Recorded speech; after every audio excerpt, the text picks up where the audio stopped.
Hi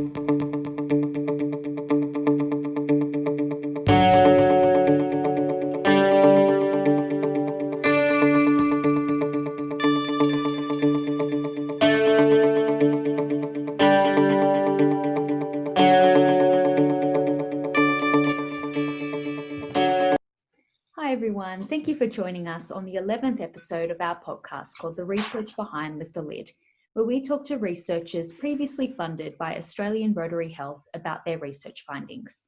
I'm Jessica Cooper, and today I'll be speaking to Professor Eóin Killackey from Orygen. Professor Killackey received a mental health research grant from Australian Rotary Health from 2008 to 2011 for his project called Vocational Recovery in Young People with First Episode Psychosis, a randomised controlled intervention trial examining vocational, health, economic and social outcomes. Professor Killackey is Associate Director of Graduate Research and Education and the Head of Functional Recovery Research Program at Orygen. He has worked as a clinical psychologist in adolescent and adult public mental health settings and in private practice. Eóin's research is primarily in helping young people with mental illness recover well. This includes finding ways to help young people with their education and employment and improve their physical health. Another focus of his research is in service system reform in mental illness. So thank you for joining us today on our podcast, Eóin. How's everything been going for you working from home? Generally pretty good. I mean, I've missed being around the people at work and the sort of interaction that you just have, but I guess we're very fortunate in what we do, that a lot of what we can do, or what we do is that can actually be done from home. So it's it's good to have that flexibility. We might not have been able to do this, many years ago if this happened. No. And look, I guess I'm mindful too that there's a lot of people who their employment is not as flexible as this, and probably is a much more worrying time for them than I'm fortunate to be experiencing. So well, I guess part of your background has been looking at helping young people with employment to help them recover from mental illness. And I know that at this time employment looks a bit different to many people, whether it be through working from home and receiving JobKeeper payments, and for some not being employed at all. So would you like to talk a bit about the potential impacts this may have on mental health, and maybe any advice for people struggling with employment and mental health at the moment? Look, I guess one of the reasons I first got into this whole area was because, in my clinical work, I kind of really noticed the importance of role for people. And obviously for a lot of us, employment is central to the way we construct our own identity and our own role. And I'm imagining at the moment for a lot of people, where work is either precarious or they're not sure what's going to happen, or perhaps they've actually already lost their job. There is a big impact on the way that they're feeling about themselves, and perhaps even questioning, what's going to happen and who they are in the context of all that. In terms of the short term of people managing their mental health at this time, there'd be a lot of the sort of usual things that we would say to people as well. So, trying to ensure that you've got a support network around you. It's a very difficult time to be beginning to look for new work, but I would encourage people who can to look for work, because there is still some work available. And also for people, for perhaps, if things are beginning to get quite difficult, to go and talk to their GP and maybe look to getting some, more professional help if that's what they need. To not be shy of actually doing that, and to do it early, because better early than late. That's great advice. Well, thank you for that. I know it was, quite some time ago now, about 12 years ago, you received a grant from Australian Rotary Health to conduct that randomised controlled trial on an intervention for vocational recovery in young people with first episode psychosis. Would you like to tell us a bit about why this kind of project was so important at the time, and some of the original aims?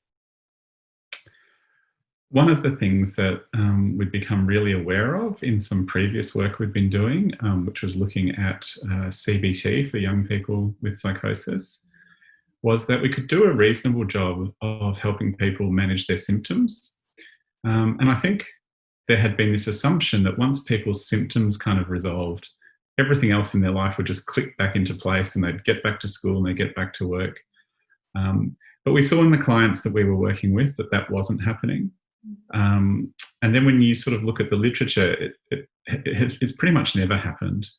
And so what we began to think is that, well, maybe people need some more targeted help around whether it's school or work. And the other thing about that was that when we were talking to people, the thing that they most wanted to do was to get back to these very normal activities, whether it was school or work, given the age group that we're working with. And so we decided it would be really good to try out an intervention to see if we could help them with that. Yeah. So I guess what kind of findings came from this?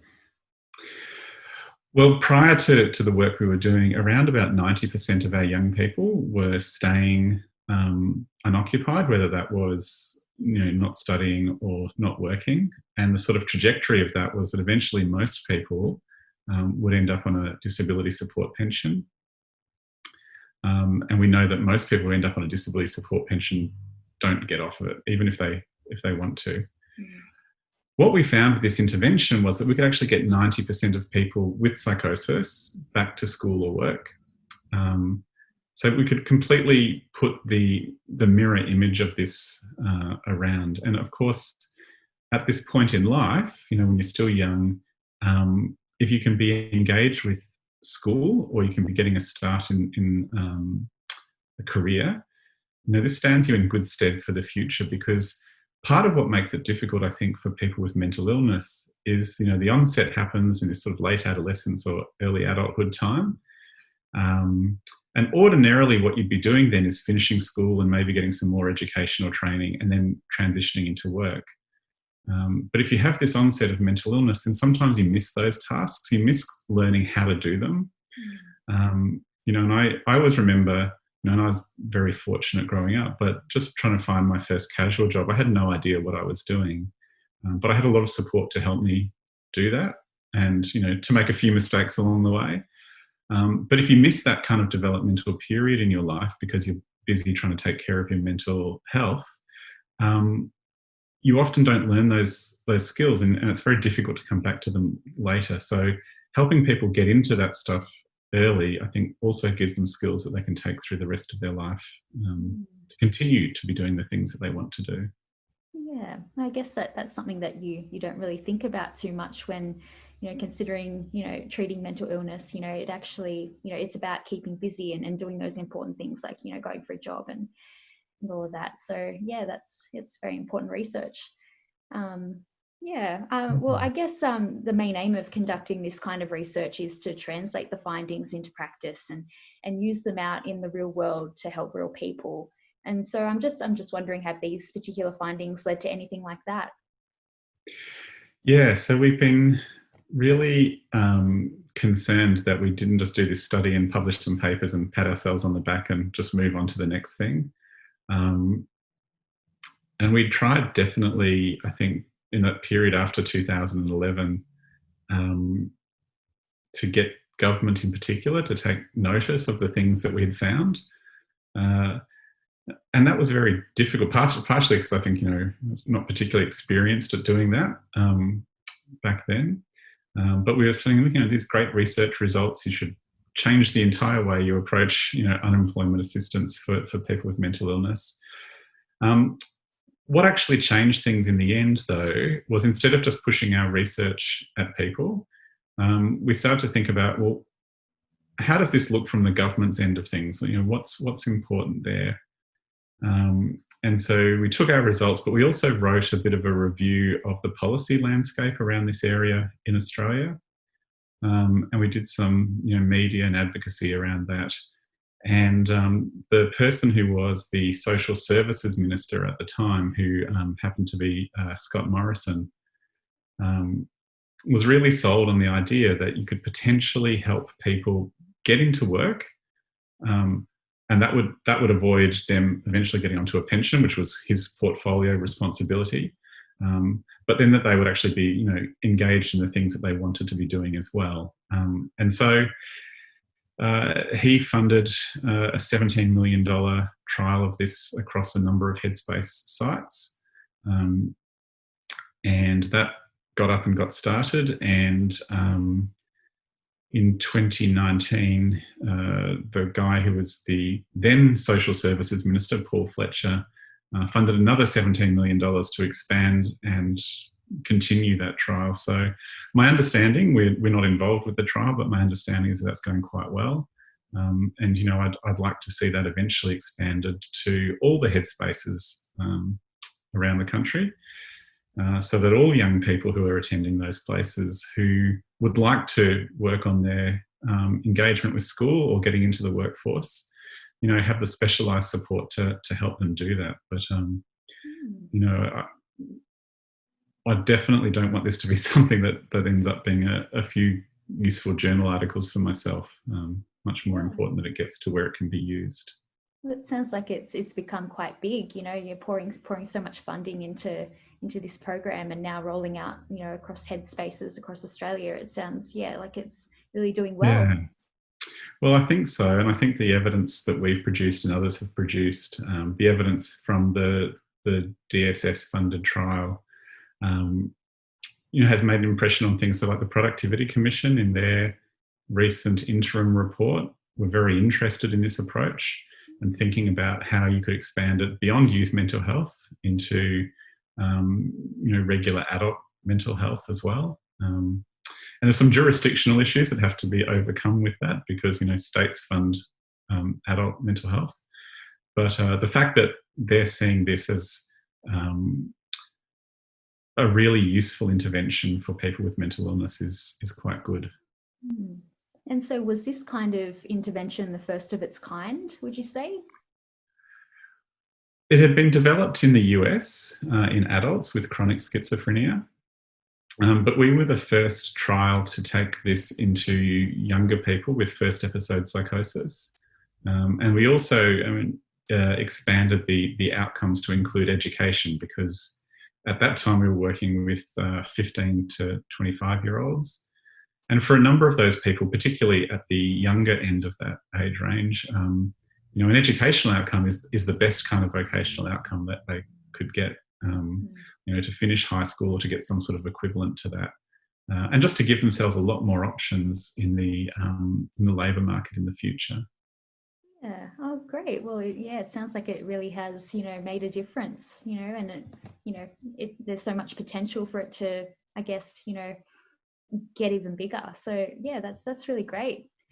I know one of the reasons that we created this podcast was to show Rotarians some of the outcomes that arise from the donations that they give to Australian Rotary Health. And it's been great to hear about the positive research findings from your grant project. So thanks so much for that. I'm just wondering if you might be able to tell our Rotarians and anyone else who might be listening the kind of impact their fundraising and donations have had on your research personally, and what continuing to fund research into mental health means for the bigger picture. Look, it's not gilding the lily at all to say that the money I got from Rotary pretty much made my research career. You know, they took a chance on a younger, 12 years younger than I am now, researcher. They took a chance on an intervention that nobody else was wanting to fund then, because it fell, you know, right in the crack between health and employment. And the money that they put in made the absolute difference between whether this would have happened or not. For me personally, like I say, it's led to a whole range of other opportunities that, you know, I wouldn't have even begun to imagine back then. To put it in context, that was the first research money that I got in my own right. And in the 12 years since then, I've been part of around about $30 million in research funding. So, you know, that $180,000 has paid off quite well in terms of investment for my career. But I also think in terms of investment in the Australian community, There's the $34 million that the government have put in. There's various other state governments have put in bits and pieces over time.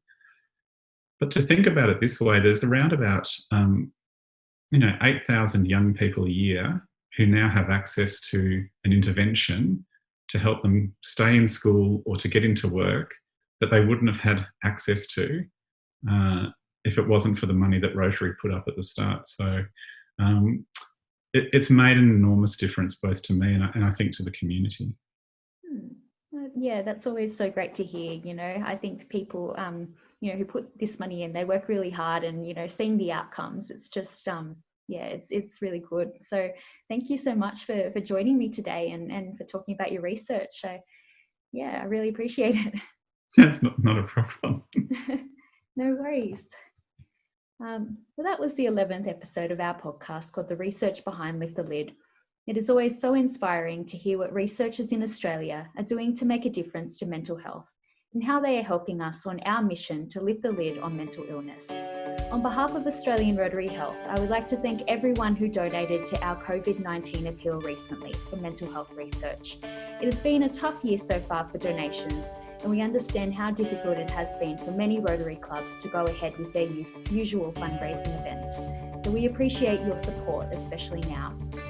If you can, please continue supporting important mental health research like Professor Killackey's by donating on the Australian Rotary Health website. Thank you for listening. Please join us again next time.